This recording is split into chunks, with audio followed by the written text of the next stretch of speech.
An attack on God's people, those people who have a covenant relationship with God, is of course an attack on God himself.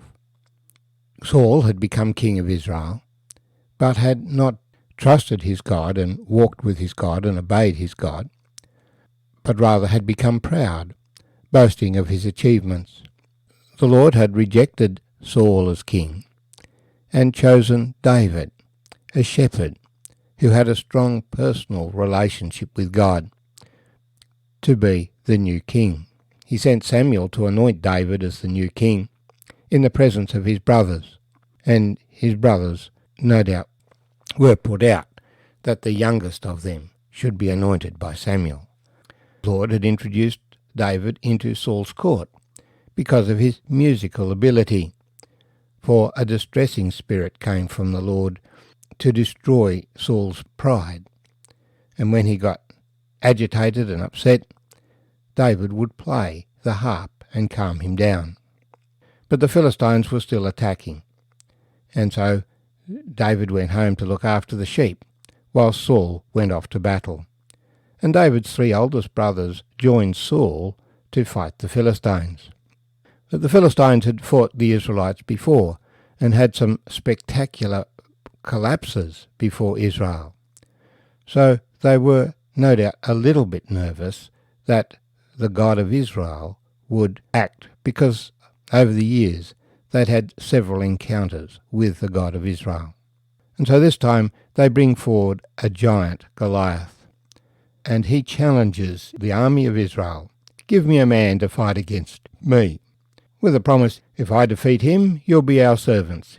If he defeats me, we'll be your servants. But this man Goliath, a strong man, well armoured, about 10 feet tall, is obviously no match for an ordinary human, and none of Saul's army wants to take him on. Saul is by far the tallest and strongest man in Israel's army, but he doesn't want to take him on either. And so for 40 days they have this stalemate, every day confronting each other as 2 armies, no one making the first move, but every day Goliath defying the armies of Israel. Give me a man to fight. Jesse, David's father, sends David to bring some bread and cheese to the army and to see how his brothers are getting on.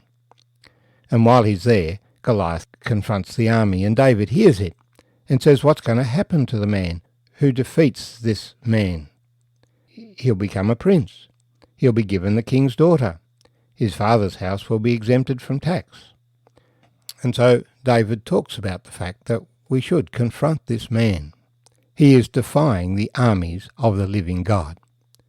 When the words which David spoke were heard, they reported them to Saul, and he sent for him.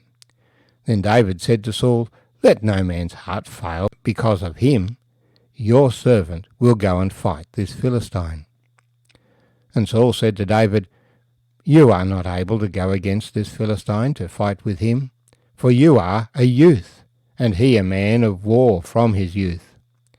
But David said to Saul, your servant used to keep his father's sheep, and when a lion or a bear came and took a lamb out of the flock, I went out after it and struck it, and delivered the lamb from its mouth. And when it arose against me, I caught it by its beard, and struck and killed it. Your servant has killed both lion and bear, and this uncircumcised Philistine will be like one of them, seeing he has defied the armies of the living God. Moreover, David said, the Lord who delivered me from the paw of the lion, and from the paw of the bear, he will deliver me from the hand of this Philistine. And Saul said to David, go, and the Lord be with you. So Saul clothed David with his armour, and he put a bronze helmet on his head, and he also clothed him with a coat of mail. David fastened his sword to his armour and tried to walk, for he had not tested them. And David said to Saul, I cannot walk with these, for I have not tested them. So David took them off. Then he took his staff in his hand, and he chose for himself 5 smooth stones from the brook, and put them in a shepherd's bag, in a pouch which he had. And his sling was in his hand, and he drew near to the Philistine.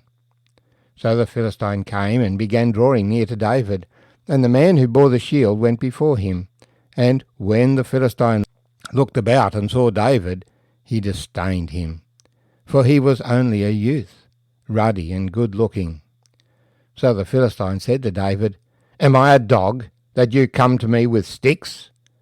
And the Philistine cursed David by his gods. And the Philistine said to David, "Come to me, I will give your flesh to the birds of the air and the beasts of the field." And David said to the Philistine, "You come to me with a sword and a spear and with a javelin. But I come to you in the name of the Lord of hosts, the God of the armies of Israel, whom you have defied. This day the Lord will deliver you into my hand, and I will strike you and take your head from you. And this day I will give the carcasses of the camp of the Philistines to the birds of the air and the wild beasts of the earth, that all the earth may know that there is a God in Israel. Then all this assembly shall know that the Lord does not save with sword and spear, for the battle is the Lord's, and he will give you into our hands." So it was, when the Philistine arose and came and drew near to meet David, that David hurried and ran toward the army to meet the Philistine. Then David put his hand in his bag and took out a stone, and he slung it and struck the Philistine in his forehead, so that the stone sunk into his forehead, and he fell on his face to the ground. So David prevailed over the Philistine with a sling and a stone, and struck the Philistine and killed him. But there was no sword in the hand of David. Therefore David ran and stood over the Philistine, took his sword and drew it out of its sheath, and killed him, and cut off his head with it. And when the Philistines saw that their champion was dead, they fled. Now the men of Israel and Judah arose and shouted and pursued the Philistines as far as the entrance of the valley and to the gates of Ekron. And the wounded of the Philistines fell along the road of Sharim, even as far as Gath and Ekron. Then the children of Israel returned from chasing the Philistines, and they plundered their tents. And David took the head of the Philistine and brought it to Jerusalem. But he put his armour in his tent. When Saul saw David going out against the Philistine, he said to Abner, the commander of the army, "Abner, whose son is this youth?" And Abner said, "As your soul lives, O king, I do not know." So the king said, "Inquire whose son this young man is." Then as David returned from the slaughter of the Philistine, Abner took him and brought him before Saul with the head of the Philistine in his hand.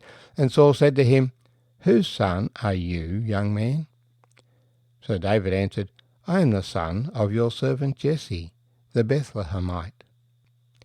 My name's Arthur, and I thank you for joining me as we've shared this fantastic story of faith, of obedience, of trusting in God, from 1 Samuel chapter 17 and verse 31.